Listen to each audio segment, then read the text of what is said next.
Fast forwarding now, Singapore first appears in the Chinese sources in 1320.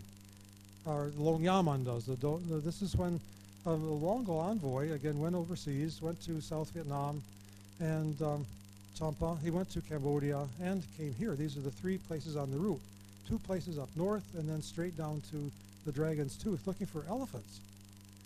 Why they would think they could buy elephants here, we don't know. But they must have had them for sale in Singapore.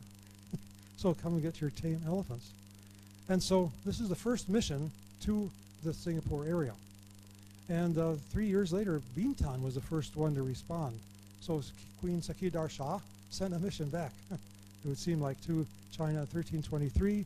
Long Yaman itself, the Dragon's Tooth Strait, sent one 2 years later with a memorial. So they had somebody here who could write in Chinese already in 1325. And tribute doesn't say exactly what they sent back. It'd be nice to know what the local products were. And so Long Yaman was probably, of course, this big rock at the mouth of the Keppel Harbor, right over here, Labrador Point. So then about 5 years later, this Chinese merchant comes, Wang Dayuan, around 1330, and he records, coming to Singapore, records the local population. We don't know almost nothing about him other than these bare facts. That he made 2 voyages to the Singapore area. And he wrote this Dao Yi Chile. So everybody had a name for the Dragon's Tooth. It was called Batu Berlayar, the sail rock in Malay. And the British called it Lot's wife, after the figure of Sodom and Gomorrah, the story of Sodom and Gomorrah. And that rock already shows up on this British map in 1709.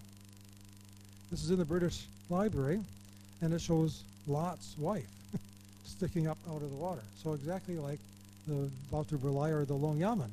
So it was a major landmark. And then it shows the narrow straits of Singapura.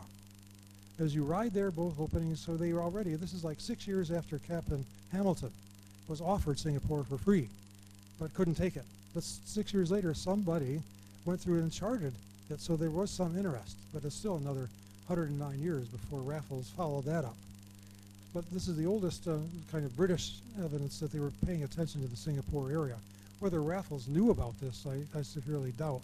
He never mentions having seen this chart. And that's, of course, what it looked like back in the 80s when I first got here.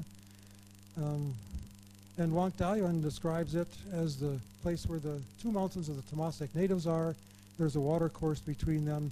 The favorite customs are pillage and plunder. So they were pirates, in other words.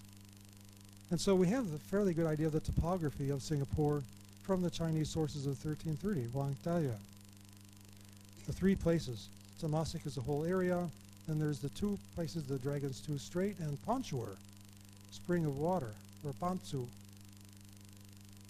And this is where he said, men and women reside beside Chinese people. This is the indication that Chinese actually lived here.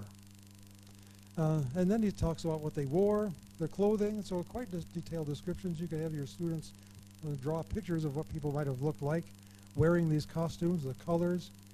So these are the people who lived out on Long Yaman. They had long hair, pestle hairstyle, cheap cotton, blue-green. They only had coarse lacquer wood. They were not very sophisticated. And it says the ocean-going ships then heading toward the western oceans are not hindered or questioned, strangely. But when the Chinese ships went back, they all rendezvoused at Karimun Island. So this is why Karimun was so significant, because that's where they would all get together for safety and go through that tiny, narrow strait. 200 or 300 ships would come out and shoot blowgun darts at them. And if they were caught, they'd all be killed. And all their stuff would be taken and sold somewhere else. So what was going on in Singapore already in 835 was the same situation already in existence 300 or 400 years before Wang Dayuan. Already we have a Tang Dynasty reference to Loyue as a navigational landmark somewhere in the Singapore area. Might have been Singapore, might have been Karimun. So up there. And that there is a Srivijayan inscription on Karimun Island. The Srivijayan period doesn't mention Srivijaya. It's in Sanskrit, not Malay. It's in these this kind of Nagari script, which was used in the Mahayana Buddhist monasteries, like in Nalanda. And it's on this cliff. In this quarry, this is a quarry now run by Keppel Corporation, but they left the hill. They preserved it on the cliff. There's a wall around the inscription to protect it. There are these natural indentations in the rocks, and this says, so what this says is that Mahayanika, this means Mahayana adherent, Mahayana Buddhism. Gola Yantra means a round instrument. So the Mahayana Gola Yantra Sri Gautama, so His Majesty, His Excellency Gautama, and these his pada, his footsteps, pada, feet, pedestrian. So to put it in English, it says these are the footsteps of the illustrious Gautama, the Mahayana Buddhist, who possessed a round instrument. An armillary sphere. They were the Orang Laut, no doubt, of the day. And these are the Orang Laut of the present who still worship that rock. That's why they put those flags and that wall around it. So these are the modern Orang Laut. They call themselves the Orang Akit. Not Orang Melayu, Orang Akit is a name for themselves. And they claim to be Buddhist, and this is their Buddhist shrine with nothing in it. It's just an atap hut. And they still live mainly by sea. And so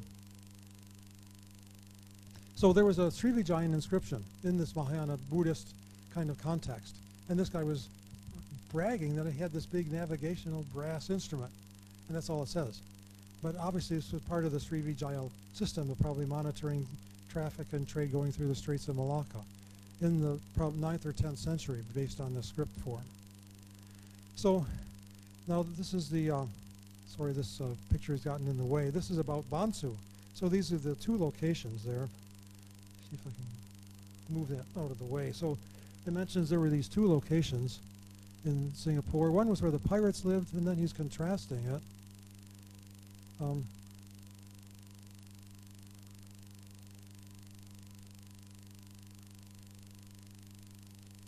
get that out of the way first.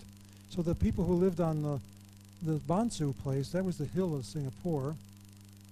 So the location is connected to the Dragon's Teeth Gate's back hill. They live on terraces on the hill. And they are honest. So he's saying they're honest and the other guys are not honest. The customary practice is that they wear short hair, not like the long-haired hippies out on Longyaman. And they wear satin, much better cloth, not cheap cotton. And it's probably batik. He says false gold patterned satin, red oiled, crude, coarse cloth, like maybe batik. They boil seawater, so they have industries. They made salt from seawater. They made arak. They made some kind of tuak out of rice grains. They have a chief, so they had a ruler, whereas the Temasek pirates didn't have any ruler apparently. And so there were more elaborate, more high-class things that the Chinese had to bring the trade there. Iron tripods, red gold, pottery, and of course we find lots of evidence for that. So there are two different populations within a few kilometers of each other.